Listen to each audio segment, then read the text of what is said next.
It's my pleasure to be in conversation with Roger Tackeff, our Codman Award for Lifetime Achievement recipient for our 2024 Preservation Achievement Awards.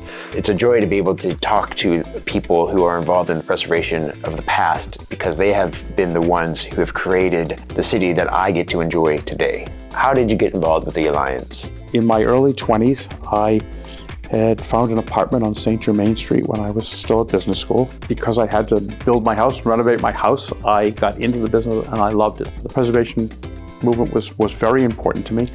And Susan Park gave me this opportunity, and we engaged in decades of collaboration and battle, trying to say what was best about Boston, and its grand architecture is part of what defines Boston. Imagine Boston without the theater district. Imagine Boston without Fenway Park. And as you said, when I left the BPA board, because I had been there a very long time, I was invited to join the Friends of the Public Garden. The work that community, the work that neighborhood people have done in conjunction with the city to save the public garden and the Boston Common and the mall on Commonwealth Avenue, and we hope the restoration of the Fenway. There's so much work to preserving Boston's fabric. His commitment to Susan Park over the years, through her last years, and that shows loyalty as well as commitment. That is very, very impressive. He's always been outspoken in a very diplomatic way and brought our attention, the board's attention, to things that we may have overlooked. But my clearest and longest lasting memory of Roger will be his sartorial expertise. He's always well-groomed and he's always dapper, and that's very important in his work as well as his life.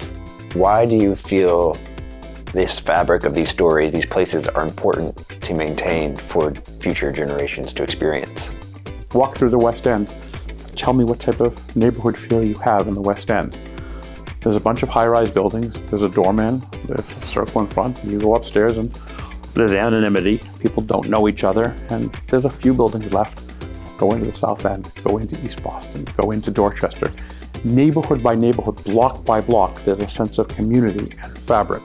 When I lived in the South End, we knew everyone's kids. We saw everybody at the park. We saw everybody at the little bodega on the corner. And it was really a community and a neighborhood, and everybody was involved in everything. I mean, walking street patrol was a pain in the neck, but there were 6 or 8 or 10 of us, and we rotated, and we all did it, and we all had picnics to raise money to build Hayes Park, and we all were involved in the preservation of and if there was ever a problem, we all came together as a sense of neighborhood and community because we were a big family.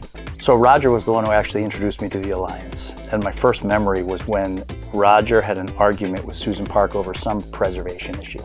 I just watched Roger be passionate about something that he loved. He doesn't need to be a part of the Alliance. The Alliance needs a guy like him. I never thought that preservation was as political as it is until I got into it. But then you get into it and you get, your passion kind of grows more the more you get involved and more into the weeds you get on a project. But you also meet people who share that passion. I think so many of Marion and I, my friends for a lifetime, were people who were involved in not only the BPA board, but the preservation community. They were people who had shared passions for Boston. We felt we were fortunate to live in a great city, and the city needed tending and care and vision and hard work. And we think of the big dig and all the effort that was involved in the politics, but we now think of the Rose Kennedy Garden and the Greenway and how spectacular they were. That was a green space that didn't exist. And I'm not totally a fan of the new waterfront. I look at the public art that's going in there and the public spaces that are going in. The waterfront is starting to become a neighborhood. First and foremost, you have to think of how do people live in a space? What do they need? How does a community develop? Very hard when you restore a neighborhood, especially a historic neighborhood, you hopefully keep the families that were there and you bring in new young families that create vibrancy and create a real sense of community. The neighborhoods of Boston are probably one of Boston's best features. We considered projects of every type, from automobile showrooms to stately Beacon Hill houses to bridges, and even the beautiful restoration of the marquee at the Everett Square Theater. I've had the opportunity and enjoyed being involved with I'm on the board of schools and on the board of a bunch of hospitals in Boston.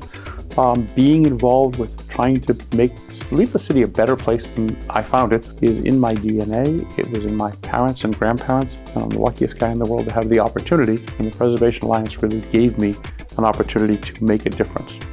The value of saving what was important about Boston, what was unique about Boston, have now been incorporated by the city and by city planners. Nobody goes to tear down a building on Beacon Hill or the Back Bay or a historic landmark anymore. It's how do we work with the preservation community to get it right so that it won't just be wonderful for our generation, but it'll be wonderful for generations to come. It's been a wonderful opportunity.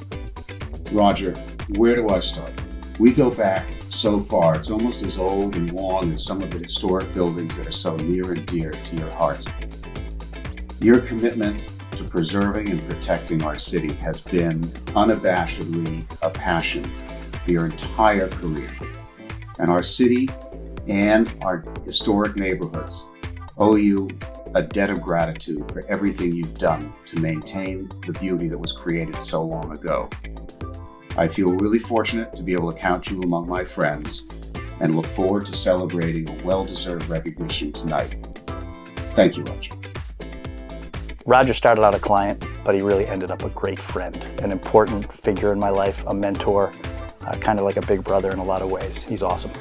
Roger, thank you for your commitment to the Preservation Alliance. Thank you for teaching us so much. Thank you for what you've done to the city, for the city of Boston, to keep its historic character and to keep the Alliance moving forward and a presence in the city.